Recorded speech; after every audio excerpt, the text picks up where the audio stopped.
বুধবার রাতে আবারও ৫-৬০০ চা গাছ কেটে ও কীটনাশক দিয়ে নষ্টের অভিযোগ উঠল দুষ্কৃতীদের বিরুদ্ধে। পরপর এই ঘটনার জেরে সংকটে পড়েছে উত্তর দিনাজপুর জেলার চোপড়ার মাঝিয়ালি অঞ্চলের চূড়াখোয়া গোয়ালটুলি এলাকার চা বাগানের মালিক সহ কর্মীরা। চা বাগানের মালিকের অভিযোগ, পরপর বেশ কয়েকদিন ধরেই রাতের অন্ধকারে করাত দিয়ে চা গাছ কেটে দেওয়া হচ্ছে। এছাড়াও কীটনাশক ছিটিয়ে চা গাছ মেরে ফেলা হচ্ছে। এর পেছনে কোনো জমি মাফিয়াদের হাত থাকতে পারে বলে আশঙ্কা করছেন তিনি।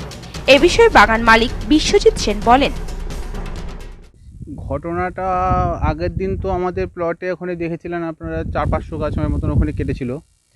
তো মাঝে একদিন এখানে ওই প্লটটাতে আমাদের ওই সেকশনের প্লটটাতে কিছু রাউন্ড আপ ছিটিয়েছে। মোটামুটি আমাদের 5-6 হাজারের গাছের উপরে রাউন্ড আপ ছিটিয়েছে। আর কিছু ইনফিলিং চারা ছিল আমাদের, ওই চারাগুলো তারা উকড়ে ফেলেছিল আগের দিন। আর গতকাল রাতে আমরা বাগানে এসে জানতে পারি যে আমাদের ওই সেকশনটাতে মোটামুটি 500 গাছের মতন তারা করাত দিয়ে কেটে ফেলেছে। তো আমরা সকালে সবাইকে বললাম যে কী ঘটনা, কিন্তু কেউ কিছু এখনও জানাতে পারছে না ঠিকঠাকভাবে। আপনি কি এই যে গাছ কাটে দিয়েছে যে রাস্তা? হ্যাঁ, আমি ঘুরে দেখেছি পুরো প্লটে। মোটামুটি আমারও ওই ধারণায় 500-600 গাছের মতন আছে, তারও উপরেও হতে পারে, কম কিছু হবে না। এই ধরনের হতে পারে এই ঘটনা? ঘটনাতে এমনি বাগানে তো এখন পর্যন্ত কোনো ঝামেলা ছিল না, না লেবারদের সাথে, না আদার্স কোনো ঝামেলা। কিন্তু বিগত কয়েক বছর যাবত আমার কানে একটা হাওয়া আসছিলো যে আমরা এই বাগানটা বেচে দিয়েছি বা বেচে দিচ্ছি, এরকম কিছু মানে সবার মারফতে আমার কাছে আসছিল খবরটা। তো আমার সন্দেহ হচ্ছে এই পেছনে কোনো জমি মাফিয়াদেরই হাত আছে। প্রশাসনের দ্বারস্থ হয়েছে? হ্যাঁ, আমরা প্রশাসনের দ্বারস্থ হয়েছি, বারবারই আমরা থানার সাথে যোগাযোগ করছি, আমরা এমএলএর সাথে যোগাযোগ করেছি, আমরা অ্যাসোসিয়েশনকে জানিয়েছি, আমাদের ব্লক সভাপতি নাথুদাকেও আমরা জানিয়েছি। এই ব্যাপারগুলো সবাইকে জানানো হয়েছে। এলাকার প্রায় অধিকাংশ বাসিন্দারাই এই চা বাগানের ওপর নির্ভর করে জীবনযাপন করেন। বারবার চা গাছ নষ্ট করার ঘটনায় বাগান বন্ধ হয়ে যাওয়ার আশঙ্কায় চিন্তার ভাঁজ পড়েছে শ্রমিক মহলে।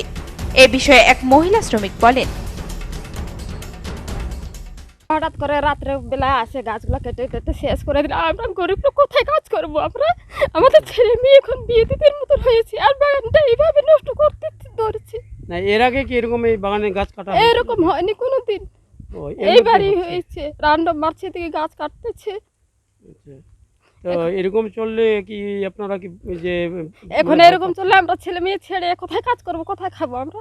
বাগান যদি উঠে যায় তাহলে কাজকর্ম কোথায় করবে, এটা চিন্তা? হ্যাঁ, আমাদের এইগুলো চিন্তা আপনারা আছে। কি চান যে মানে যাতে বাগানটা ভালো থাকলে ভালো আমাদের জন্য। কাজ করবো, খাবো, ছেলে মেয়ে আছে। আপনি কি পার্মানেন্ট লেবার? হ্যাঁ, পার্মানেন্ট। কোয়ার্টারে থাকেন নাকি? না, গ্রামের। ও আচ্ছা। উত্তর দিনাজপুর থেকে বিশেষ প্রতিবেদন, নিউজ টুডে।